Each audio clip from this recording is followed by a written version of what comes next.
Hey, what's up, everybody? How you doing? My name is Fitz, and I am a licensed acupuncturist, and I'm also a college professor, okay? And I'm here to tell you some pointers of how to lose weight in 2024. And I'm going to explain to you how to lose weight without any drugs, without any crazy surgeries or anything like that, okay? This is going to be the most natural way. And I had many years of experience helping people lose weight and helping people get healthy in general. And I found out the best way to lose weight, in my opinion, is by doing intermittent fasting. I'm sure you heard that term before, intermittent fasting.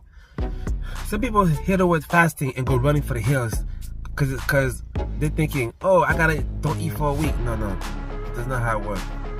If done properly, intermittent fasting can only be done 2 times a week, and you can still see awesome results in weight loss, okay?